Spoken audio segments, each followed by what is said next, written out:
तो स्वागत है दोस्तों आप सबका हमारे इस यूट्यूब चैनल पर। जय जोहार, नमस्कार, हेलो।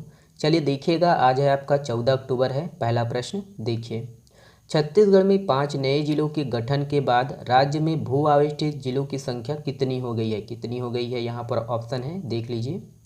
करेक्ट आंसर है ऑप्शन नंबर ए है 11। ध्यान दीजिएगा, तो ये मैप के माध्यम से आप देख लीजिए, लोकेट कर लीजिए कि कौन कौन से वह जिला है जो भू आविष्टित जिला है। ठीक है, याद रखिएगा, भू आविष्टित जिला, लैंडलॉक जिला। ठीक है, तो यहाँ पर देख लीजिए कौन कौन से जिला है, लास्ट में हम लोग थोड़ा देखेंगे। चलिए देखिएगा कि इसके संबंध में कि छत्तीसगढ़ में 5 नए जिलों के गठन के बाद राज्य में भू आविष्टित जिलों की जो संख्या है वो 11 हो गई है, याद रखना है।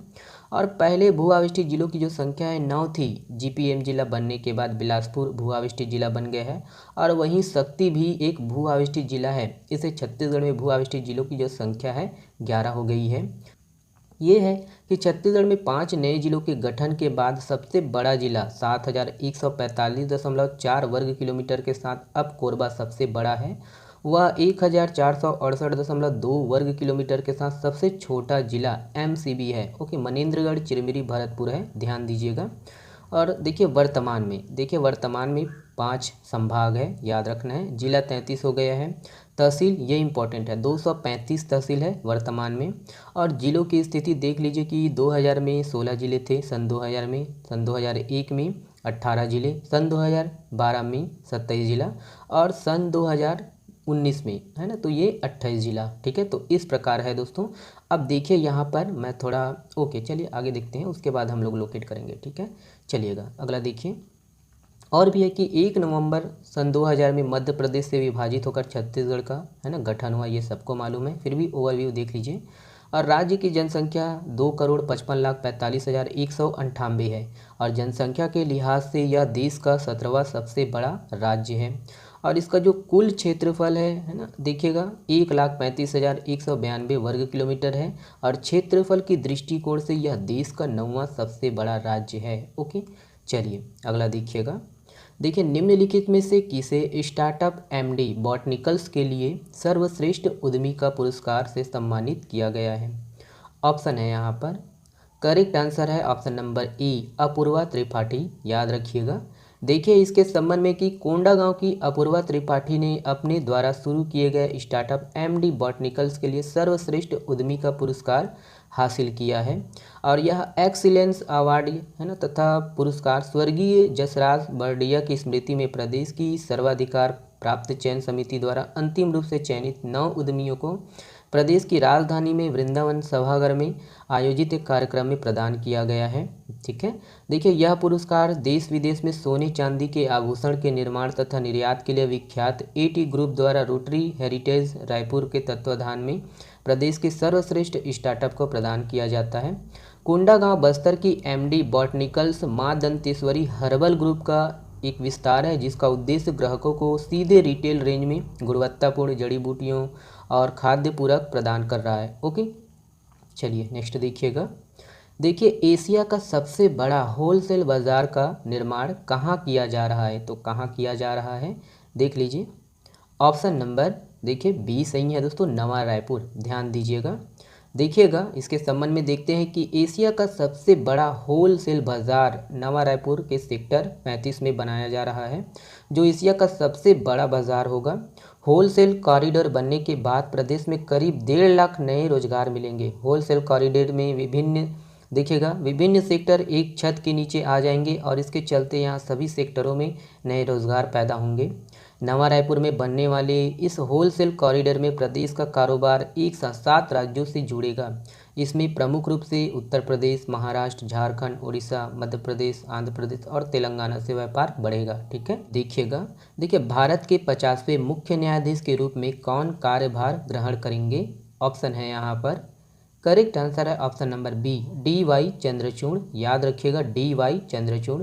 देखिए इसके संबंध में कि न्यायमूर्ति डी.वाई. चंद्रचूड़ 9 नवंबर को न्यायमूर्ति चंद्रचूड़ भारत के 50वें मुख्य न्यायाधीश के रूप में कार्यभार ग्रहण करेंगे, और उसका जो कार्यकाल है 2 वर्ष से अधिक का होगा। भारत की जो है प्रधान जो न्यायाधीश है अभी वर्तमान में यू ललित ने अपने उत्तराधिकारी के तौर पर वरिष्ठतम न्यायाधीश डी.वाई. चंद्रचूड़ के नाम की जो है सिफारिश की है। और वह देश के सबसे लंबे समय तक सीजेआई रहे न्यायाधीश वाई चंद्रचूड़ के बेटे हैं। ठीक है, चलिएगा नेक्स्ट देखिए निम्नलिखित में से किस गांव में आयुर्वेदिक औषधि जूस और महुआ के उत्पाद तैयार करने के लिए अधोसंरचना और प्रसंस्करण इकाइयाँ स्थापित किया जा रहा है। इम्पॉर्टेंट प्रश्न है, ध्यान से सुनिएगा इसको। तो देखिएगा ऑप्शन यहाँ पर करेक्ट आंसर है ऑप्शन नंबर बी जामगांव दुर्ग। याद रखिएगा जामगांव दुर्ग। देखिएगा इसके संबंध में कि दुर्ग जिला के पाटन अंतर्गत एम जामगांव में आयुर्वेदिक औषधि जूस और महुआ के अलग अलग उत्पाद तैयार करने का सबसे बड़ा है ना, तो बड़ा केंद्र जो है बनने जा रहा है। और यहाँ 100 करोड़ रुपए की लागत से अधोसंरचना और प्रसंस्करण इकाइयाँ स्थापित करने का कार्य चल रहा है।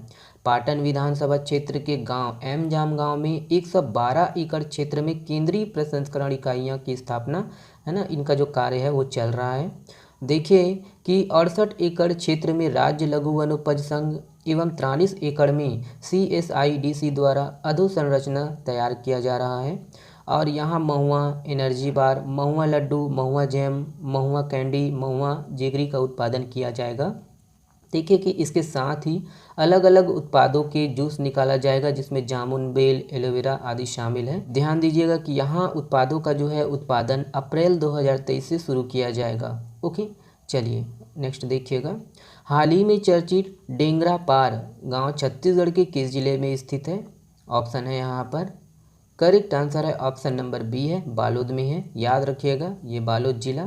तो देखिएगा किस लिए चर्चा में है ये कि छत्तीसगढ़ के बालोद जिले के डेंगरापार गांव में स्थित हरदेव लाल बाबा का मंदिर, जहां भक्त घोड़े की मूर्ति लेकर उस मंदिर में साल में एक बार चढ़ाते हैं। याद रखना है।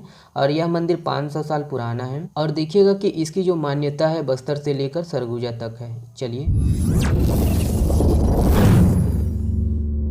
हाल ही में मुख्यमंत्री भूपेश बघेल द्वारा छत्तीसगढ़ के 3 थाने को उत्कृष्ट थाने का दर्जा दिया गया है जिसमें शामिल नहीं है।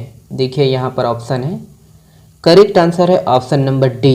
याद रखिएगा ऊपर का तीनों को याद रखना है दोस्तों, ठीक है। और डी ऑप्शन इसमें का सही है, ये शामिल नहीं है, ठीक है। देखिए निम्न में से किस भारतीय लेखा सेवा 1994 बैच के अफसर को छत्तीसगढ़ के नए प्रमुख महालेखाकार ऑडिट बनाया गया है? ऑप्शन है यहाँ पर करेक्ट आंसर है ऑप्शन नंबर सी है यशवंत कुमार। देखिए गुजरात नेशनल गेम्स में छत्तीसगढ़ से कयाकिंग कैनोइंग इवेंट में किसने सिल्वर मेडल जीता है? ऑप्शन है यहाँ पर करेक्ट आंसर है ऑप्शन नंबर बी है कौशल नंदनी। याद रखिए। देखिए छत्तीसगढ़ के मोबाइल यूजर्स को कब से 5G इंटरनेट सर्विस मिलनी शुरू हो जाएगी? ऑप्शन है यहाँ पर करेक्ट आंसर है ऑप्शन नंबर सी मार्च 2023। याद रखिएगा मार्च 2023।